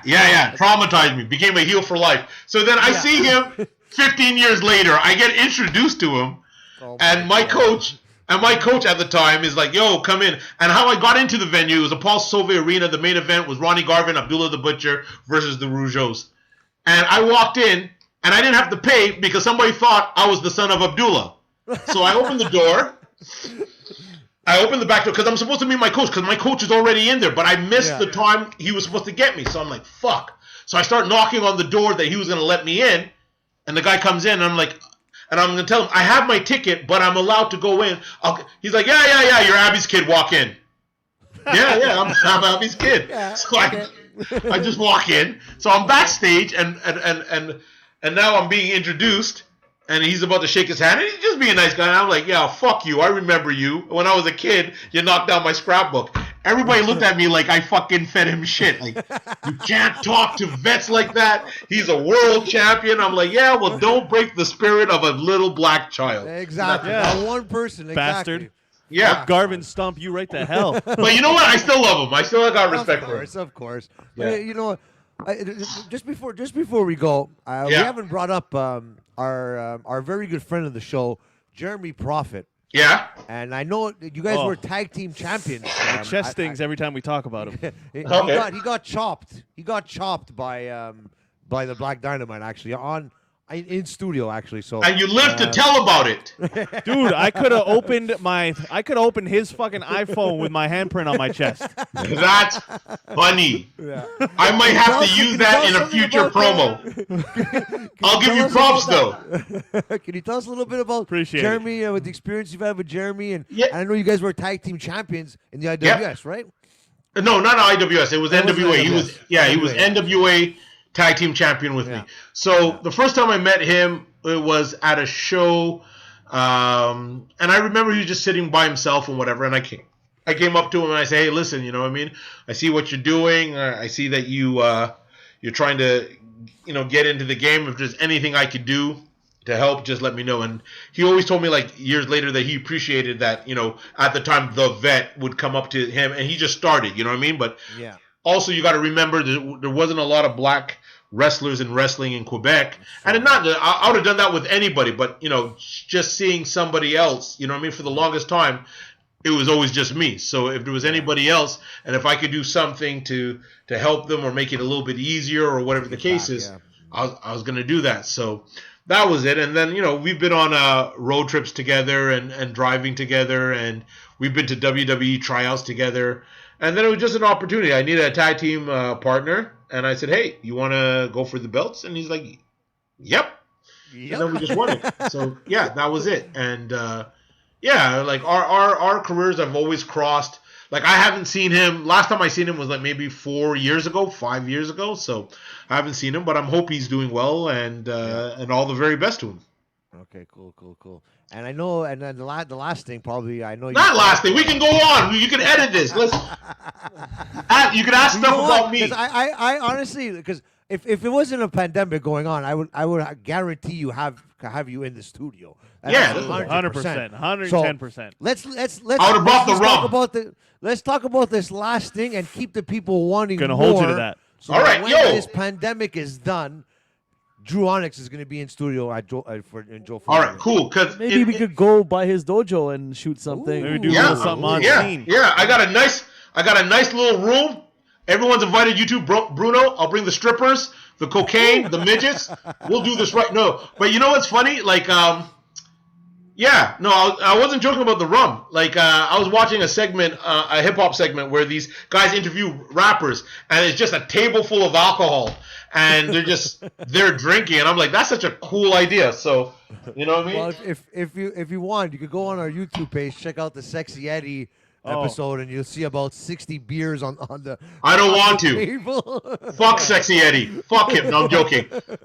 Sexy. I'm gonna tell you. Can I tell you a Sexy Eddie story? That's what I wanted to tell you. I wanted you to do. Yeah. Okay. So Sexy Eddie, I have a lot of respect for him. He was in the graduating class after me. I was trained by Mark Pilon at NCW, Northern Championship Wrestling. And, you're asking me how I got into wrestling. I never even told you. So I'll tell you the story, and then I'll tell you with him. But, but this is with the Sexy Eddie story. See, the thing is, 21 years, I have so many stories. Like, I don't know where to start. But I saw Sexy Eddie and he would come and talk to me, and I used to think that he was like one of those like, hey dudes, what's going on? Like, so it was my first year of wrestling, and he used to always wear these like bright flower shirts, and he was just wild, you know what I mean? But in a good way. Like I liked his energy. And a year later, like when he started wrestling, he's like, listen, I have a show. Would you want to come? I'm like, yeah, I'll come to support. I love wrestling. And it was at Dawson, at the Dawson CJEP. Yeah. And it was the first time I saw Sexy Eddie put on a garbage can and then do a fucking moonsault. And I'm screaming as it's happening, like, what are you doing? And then that's when I found out he was off. So yeah. a lot of times during the course of us traveling, he's always been my roommate for a period of like maybe 3-4 years. We used to room. Some stories there. Oh my God, I'm going to tell you a couple right now. We used to room all the time. So one time we're in, I don't know, Zumukmu, Quebec for TOW. And we did the show, and he's a notorious kleptomaniac. That's the first thing. He likes. Yeah, have you ever heard any of his stories of him stealing shit? We got about 3 hours of footage of just him telling stories. Yeah, we have nothing about stealing anything, but dude, he'll walk into a place, he will steal something, and then offer it. Like he's not a greedy thief. He'd be like, oh my God, here's some vodka. There's another bottle. Should I steal one for you? That's what he does. So I'm gonna tell you 2 stories. So one time we're at a restaurant, and it was a burger restaurant specifically for burgers, all kinds of different burgers. And I was like, okay. So we're sitting down and we're eating and we're just chilling. It was like a pub type thing, but it's in like Zumukmu, Quebec. And the girl who's the waitress is trying to talk to me, and she has a purple tongue. If you ever talk to him, he'll tell you the story. She has a purple tongue, and she's trying to hit on me, and I'm just trying to figure out what type of cancer can be on your tongue to turn your tongue purple. So she's trying to talk to me, and I'm like, I hope this is not infectious. She's serving the burgers, and on display, hanging from the rafters, is if you fill out this questionnaire and pay $5, you can win this big, massive hockey bag. Like, I guess it was for a goalie bag. Okay. Now, those who don't know, he used to be the mascot for the Alouettes. Alouettes, yeah. So he looks at me, he's like, Drew. I said, what? Do you see it? I go, yeah, she has a purple fucking tongue. He's like, no, not the tongue. The bag. I said, what? He goes, you got to help me steal it. I'm like, dude, you got me being an accessory? Like, listen, you get caught, they'll put me in jail. Or I'm the only black man in this fucking city. What are you doing? So he's like, we got to do it. I said, all right, I'm ride and die. I'm not going to, So we finish our burger. We pay the bill. And we're leaving now. And he's already he can't reach, so he's on his tippy toes trying to steal this fucking bag in the middle of the restaurant, but it's in the hallway. No one can see except the door where the chef, like, where the waitress come out. So now I'm standing behind the glass. So I'm like this in front of the glass, so they can't see me. So everybody cooking on the other room is like, why is this black guy just staring there? It's just so I could block him stealing it. Yeah. So now we're walking out. We're almost at the door. Leave. Oh. All of a sudden I hear, hey! He leaves me. He takes the bag and runs. He's like, save yourself, everyone for them. And he just fucking ditches, runs to the hotel. I'm like, I can't believe. So I turn around. It's the girl with the purple tongue giving me her phone number, telling her to call her. So she didn't see the jacket. So another Sexy Eddie story. We're walking now, and we're going to the club after the show. And these girls pull up in a car, and they start yelling at us. And it's Jeremy, me, and Sexy Eddie. So Eddie comes to the car. Hey, what's up? Da-da-da-da. Where's the party? They're like, the party's over here. He's like, okay. Gets into the car and leaves. We don't know. You guys there? He's gone with the girls. Yeah, forget about leaving us there. How do you get into a car? How do you know you're not going to wake up in a bathtub with your organs missing? I guess. Or you know what I mean? Or you're being Sexy robbed. Eddie. He did not. He saw 3 girls. He's like, I could take them all now. And he just, he's like, see you later. So I don't see him for the rest of the night. But we're rooming together. So after I finish the club, whatever, I get home. And I'm like, at the hotel. And I'm like, I really hope he doesn't die. 4 o'clock in the morning, I hear a commotion. I think I hear the police outside my door. But once again, I'm not opening the door. Like, fuck that. I'm not. And it was already crazy because before the party started, Sly, Grenade, and a whole bunch of the wrestlers were in my hotel, and we were drinking. So there was some bottles and stuff like that after the show. It wasn't before the show. And then they went out. So at 3 o'clock, I hear a loud knocking on the door. So I'm like, oh, fuck, it must be Eddie, and he's knocking like crazy. I open the door. I see Sylvain Grenier and these two girls. So I'm like, what's up? He's like, oh, I forgot the liquor. I said, oh, okay, it's over there on the dressing table. So he goes to pick up the liquor. One of the girls go, hey, you're cute, and she kisses me in the mouth.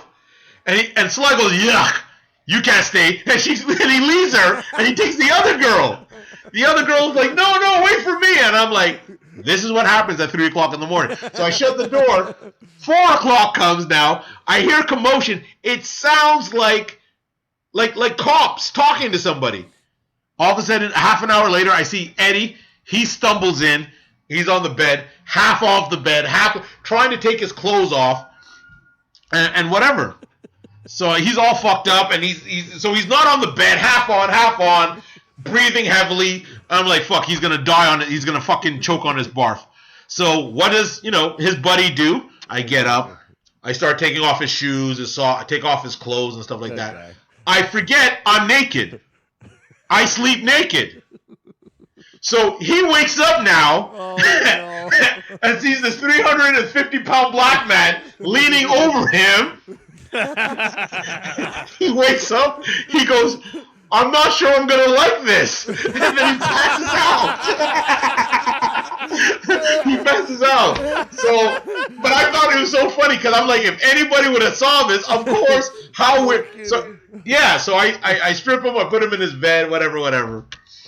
He gets up in the morning. He's like, Drew? I'm like, nothing happened. He's like, okay, I didn't think so, but I just had to make sure. So we're leaving, and then, like I said, before we leave, he's like, I'm gonna take the iron. You know the iron that's attached in the hotel? Yeah, on the wall. Yeah. So he's like, I'm gonna take this, but I'll only take it if you want it. I'll give it to you. I'm like, no, it's all right. Comes out. He's a nice thief. Yeah. He's the gentleman thief. Comes out with 6 towels, the towels we didn't use, and he's like, listen, I'm willing to split. 2-2? I'm willing to split. I usually take the pillows. I'm like, no problem. Take whatever you want. Yeah, I usually just go for the pillows. Those hotel pillows, for some reason, I find are always soft and comfy. All you have to do is tell Eddie once. But I'm gonna end it off. I'm gonna end it off like this. I know you guys think, but to answer the question, what got me into wrestling very quickly? I was playing football for the North Stars, and I was watching. There was like a football house, so there was other wrestlers other football players, and I saw X-Pac 1 2 3 Kid. Nice. And I looked at him, and I'm like, and he's fighting Razor Ramon, and I'm like, this guy's wrestling. Like, not to diss it, because he was good, and he's still good. But I couldn't get over how tiny he was next to Scott Hall. And I'm like, if he's wrestling in the WWE, I should start wrestling. So my friends are like, yeah, whatever. Put your money where your mouth is. I'm like, shut up, I could do this. There's no way. Like, I could do this. He goes, yeah? All right, let's put a bet. I bet you $100 you won't join a school and finish it. And I'm like, all right. And then there was 6 other guys. So the bet was $700. It came up to $700. So if I didn't finish the school, it's a boom. So yeah, so I said, okay, this is going great because I'm going to do this and use their money to pay for my school after. Yeah. Nice. So I contacted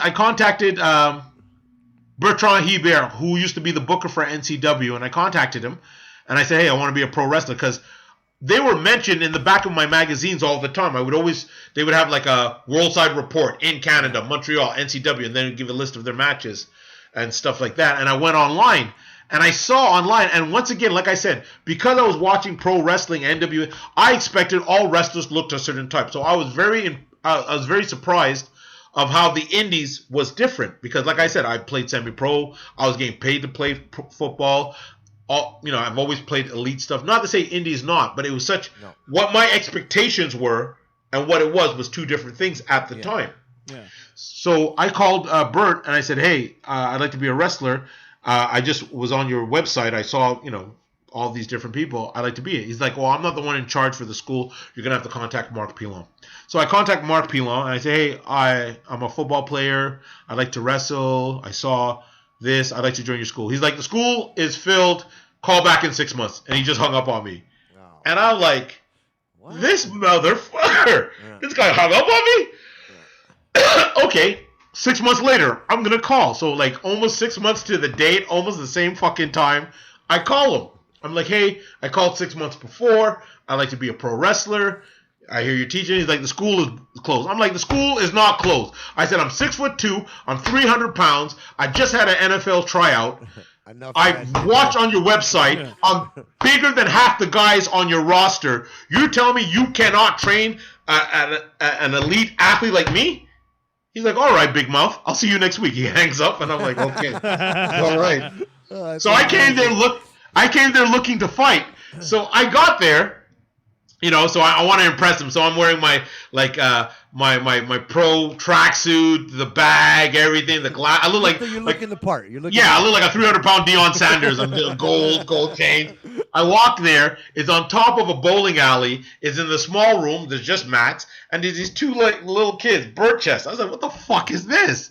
So he comes up to me and he chops me. First thing I do is sell. So he's like, all right. All right. Yeah, I get what you're saying. Okay, that's cool. That I like that. So he saw how I reacted to that. Yeah. He starts training me. 6 months in, I have my first match against him. So, and he's the Quebec champion. So there was a show in Barnois, and I'm there, and the way it was like that, and I try to explain to my students because they don't understand. When I was training, it was twice a week for 2 hours maybe on mats. There wasn't even a ring. In order to get ring time, once a month or every 2 weeks that NCW performed, we would get there, set up the ring, practice before the other wrestlers came in. Mm-hmm. But usually that didn't happen. That only happened after once he saw how good I was. There was enough time to do that in the end. Yeah. Well, but in the beginning, it was never like that. You just set up the ring, you watched the show, and then we had to tear down the ring, the students. So what would happen was everyone left. That's when we would have our practice. So then we would have 2 hours, 3 hours. So the show would finish at 11. We wouldn't get out of there till 3 o'clock. So 3 o'clock, we stopped training, tear down the ring at 3 o'clock in the morning, and get home at 5. So in 6 months, I was only in the ring 6 times like that. And as he saw that I had potential, he would allow me to get in ring with some of the first-year vets when they were practicing for their matches before. Wow. So now as Barnois, I brought all my practice stuff because I'm going to practice.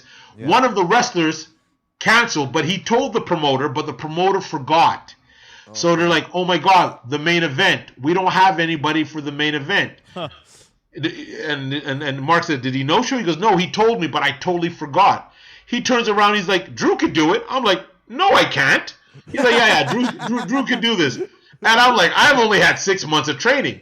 And it's so funny because the ones who think they could do it, and this is from my experience, when I tell them, they always say the same thing. They always give me the, okay, you're the coach, you know better. You know more than me. Yeah, and the ones who have no business in the ring, they're not even waiting for you to tell them. They're like, okay, well, I'm ready now. It's only been 3 days of practice. I'm ready now. So he's trying to convince me now that I can do this. He's like, listen, all you have to do is follow me and everything works.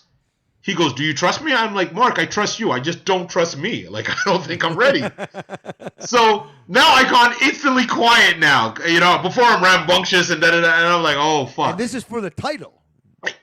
Main event, one of their bigger shows, in front of 500 people, my first match. So I can't even tell you the different colors of shit that's coming out of me at this time.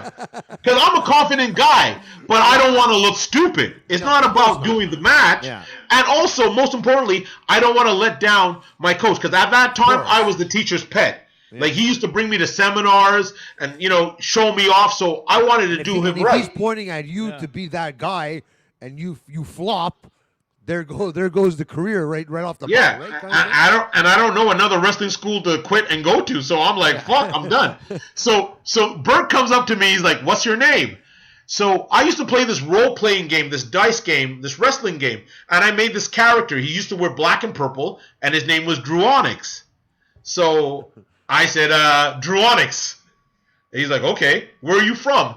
I said, Watertown, New York, because that was the last football team I played against as a North Star, Watertown, New York. So it was like, okay, it would explain, I'm an English wrestler, and it's a football gimmick. So, and the only reason because it was a football gimmick at that time is because I was practicing in cut football pants. So my first gear was football pants, my wrestling shoes, some big Cooper knee pads, and I had an Ice Cube Kill at Will t-shirt or Predator t-shirt. And it was really cool. It was a badass. It was like the cover of the album. And I'm like, fuck. Okay, I got to cut the sleeves. So I cut the sleeves and I put it on and I had a towel. And they're like, well, what music are you going to use? So I used DMX Rough Riders Anthem. Rough Rider. Oh, nice. I saw that was you used that for your entrance a couple of times. Yeah, when I first started. Then I switched it to now it's This Means War by Ozzy Osbourne and Busta Rhymes. And I've used that for almost 16 years now. I haven't. Okay. So I'm coming. So he's like, just follow me. So he's calling it in the ring. So it's not even that I could practice and freak out. I have no fucking idea. So I said, okay, fake it till I make it. So I walk out, and what saved me was my years as an MC. I've been on crowds. I've been in stages rocking 500 people, 1,000 people. The most I've ever rocked. So you weren't nervous coming out? No, interacting with crowd was easy. Getting on a mic to talk was easy. I opened up. You know the industrial rock group Prodigy. Yes. You know Prodigy, the Slap My Bitch Up. Yeah. De Maurier Stadium with Brand Van 3000. I performed in front of 10,000 people. So once you perform in front of 10,000 people and rocking 10,000 people, what the fuck is 500? So the crowd was not even an issue. So me interacting, and I looked the part. I passed the eyeball test. The crowd was in it. So once I got into the ring, I was like, shit. But I followed everything. I did what he said. And people say till now, you could not tell that was my first match. I just listened. You had that in you already. So yeah, so that was it, and then I started my career, and it's been 21 years since.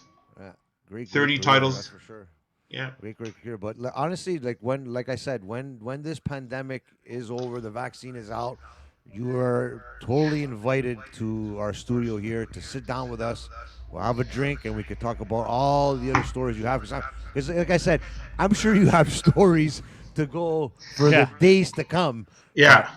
But like I said, once everything opens up, we would love to have you on the show. We said when things open up, we want to get once we get some returning guests, we want to get some type of round table type of episodes. To get a couple of guys that kind of know each other, that could reminisce. Talk some old road stories. Like a table of three. If you ever see the table of three on the WWE Network. I think that's dope. Yeah. That's a good idea. You could have maybe yourself, Sexy Eddie, and Jeremy I was just going to say that. Him and Yeah. Sexy Eddie would be hilarious. Talk some stories there. Yeah. Me and Frank will serve you dinner. Yeah. Yo, dude, sushi, man. Whatever, man. We'll do it. Eddie has always called me a cock block on tour. Yeah, I'm going to make sure there's plastic silverware so he doesn't steal anything. Oh, yeah. You might have to handcuff him. Fucking wet bandit over here. Yeah. So where right before we get off, where can we find you on social media? Just one more last time, so everyone can find your stuff. Social media for DRU ONYX, you could just public figure on Facebook. I think it's Bajan Bomber on Facebook. If not, Torture Chamber Pro Wrestling Dojo. So it's Facebook /TC Pro Dojo. TC Pro Dojo is the handle for Twitter and Instagram. And I also, for those who are fans of the son of Abdullah, Soa Min, definitely check out that page, public figure. And I have YouTube channels of both DRU ONYX and Soa Min. Nice.